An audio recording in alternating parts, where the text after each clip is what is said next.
Welcome back to my channel. I'm Arnelle. I'm doing something completely different than I've ever done before, and this is my first episode of TECHSESH.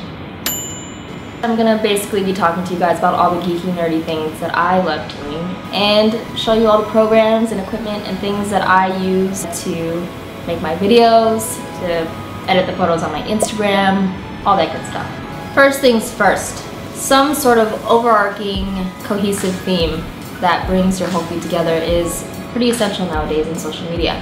The two apps that you need to download that I use all the time. One, Snapseed. The other one is VSCO. I'm sure a lot of people are really familiar with VSCO. Snapseed is really good. It has a lot of options for photo editing, but it doesn't compromise quality when it comes to editing your photos. So if you turn up the brightness, if you choose to adjust certain elements in your photo that a lot of other apps would make your photo pixelated, Snapseed maintains the integrity of your photo. So I'm gonna take this amazing photo that my friend Diane at Suspend Magazine took. URL down here if you ever get curious. And I'm gonna edit it and make it so it fits on my timeline. I'm gonna desaturate it a little bit and turn up the blacks and turn up the contrast, just because that's the aesthetic that I've chosen for my timeline. I'll walk you through the steps of how to take this photo from this starting point to that end point, which is what you saw on my Instagram. So I'm first going to open this photo in Snapseed.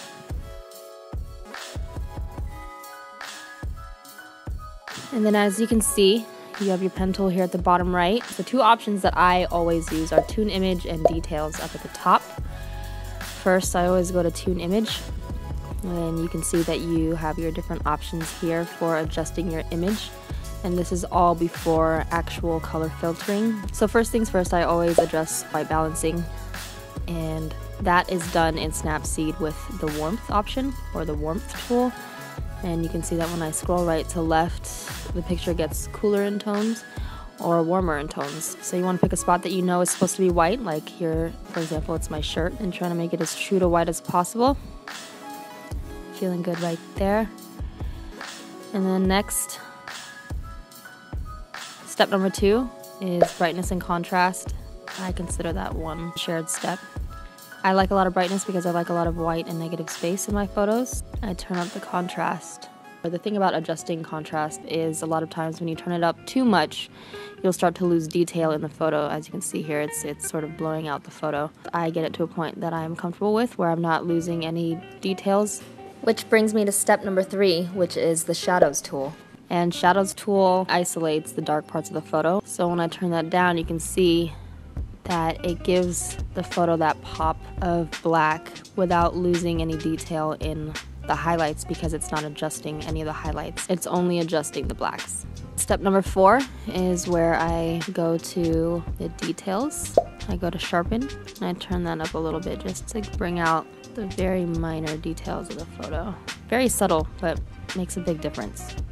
And that's usually where I end with Snapseed, saving it as a copy so I don't overwrite the original photo, and then opening the new edited photo in VSCO.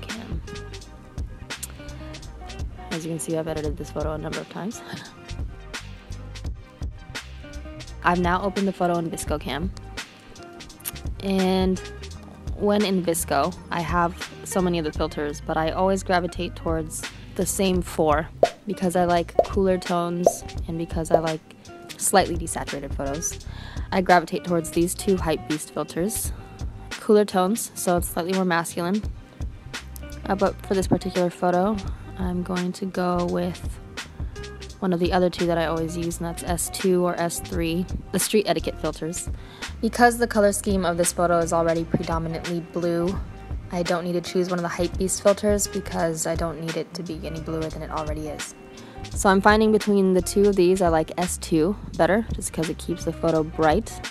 And then I like the desaturation in this one. So I'm just going to take, but I like the brightness of this one, so I'm just going to take the saturation down 2 notches.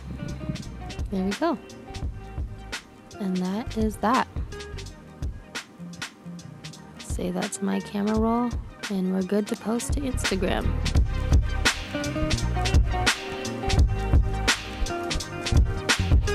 guys so much for watching, and I will see you next time. Oh, subscribe. That's it. Bye.